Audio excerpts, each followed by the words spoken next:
Alright then Evans, here's some EOS M3 time lapses for you. Setup, post-production and results.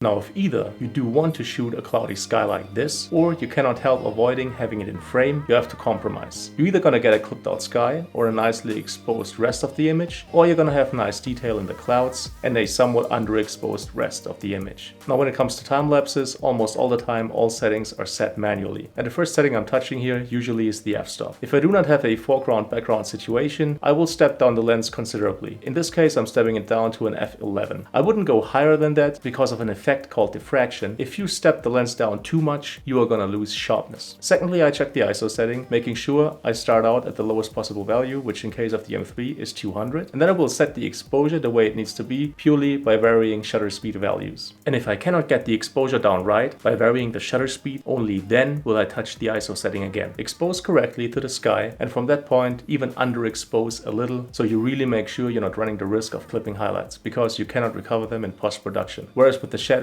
you can most likely recover some detail in post-production. Now, best case scenario for shooting the sky with a time lapse, of course, is a bright sunny day with blue skies and nicely shaped clouds. Not only is it more pleasing visually, but also your camera will seem like it has a lot more dynamic range than it actually does. Now, setting cameras up roundabout level works most of the time, but feel free to experiment with different angles and trying to enrich your time lapses with a little something visually here and there. Now, as you can see in this situation right before sunset, we are still getting away with a decent image, although we have set the M3 up directly opposed to the sun. We'll still get nice clouds before a blue sky and okay detail in the underexposed regions of the image. Again, starting out with the ISO at 200, the shutter speed at 1/30th, stepping out the lens to an f11, and then expose it correctly via the shutter speed only. Now what you see me set up here is technically not a time-lapse but a hyperlapse. Subject of a time-lapse is to show the flow of time through movement. Subject of a hyperlapse is to show the dimensions of space through movement. It's a dusk situation, so the sun has already set, but we're still getting a nicely colored sky, which we want to do a time-lapse with. In this case, because there's not a lot of overall light, I have to set the shutter speed to 1/30th, which is the lowest possible value. Normally, you would double the frame rate, but in this situation, every bit counts. The f-stop is also at a very low value, but still at a value that gives me enough depth of field. So in this case, I settled for an f5 instead of an f4, which would have been the lowest value and probably would have worked just as well. Now, since there's not a lot of light, I have to up the ISO this time. I set the max ISO to 3200, which is a value I can still tolerate. I also chose to let the camera auto expose because I knew I was going to go through tunnels, so the camera was able to compensate for the differences in lighting. I could have also settled for a fixed ISO, which probably would have left me at something like 2500. And then later on in post-production, if I didn't like what I saw when going through the tunnels, I would have just cut them out of the time-lapse completely. Now, when we're thinking of time-lapses, most of the time we're thinking about wide to super wide angles, which do work great for time-lapses, but you can shoot time-lapses at pretty much any viewing angle and with any subject as long as it exemplifies the flow of time through movement. Now, this is a night situation, very little light, basic setup, shutter speed lowest possible value, f-stop lowest possible value, expose correctly with the ISO until the point where you can still tolerate the digital noise. Now, of course, you could also do kind of a trick shot like this one. All I did was manually focus to the max close limit, so I got an overall defocused image. The other thing you gotta know is the relation between the size of the reflections of the car lights in this case and the f-stop value and the millimeters. The lower the f-stop value, the higher the millimeters, the bigger the reflections. The higher the f-stop value, the lower the millimeters, the smaller the reflections. Of course, for this shot, we want big reflections, so f-stop, lowest possible value, millimeters, highest possible value, where you can still get a framing you're okay with. And because of the nature of this shot, I could leave the ISO all the way down at 200 and expose the way I wanted to by varying the shutter speed only. Now, with this shot of the Stuttgart Fun Fair, I can illustrate how important it is to have fixed settings throughout a time-lapse almost all of the time. In this case, what I was trying to show was the last bit of light leaving before nighttime. Would the settings have not been fixed, the camera would have compensated for every bit of light leaving by upping the ISO, which for one would have left me with a very noisy image at the end of the time-lapse, and it would have killed the effect I set out to capture in the first place altogether, which was to show the light leaving and the night arising. Had the camera auto exposed, it would have tried to keep the exposure the same throughout the whole time-lapse. So here's another example of a hyperlapse. It's almost the same deal as before. Shutter speed, lowest possible value. F-stop this time, lowest possible value. And the ISO I set to 2500, which still left me with a pretty underexposed image with a lot of dark areas, but that's just how night looks like. And it's a complete night time lapse, so I was okay with it. Again, I manually focused. This time I made sure the car interior was in focus. I just wanted to portray the night as a sequence of lights blurred as much as possible coming at you from out of the dark. Now, time lapses are a fascinating subject. Creative options and possibilities are almost endless, and I think they have high potential in enhancing the narrative quality of your vlogs or whatever kind of videography you want to do. So Dan, and everybody else of course, I hope you learned a little something. I hope you liked the video, and if you did, please make sure to leave a thumbs up. It'd be greatly appreciated. Any kind of comment or feedback is welcome, and I'll try to answer as quickly as possible. Also, should you feel like supporting the channel, definitely check out the video description. There might be some product links that are interesting for you. In any case, as always,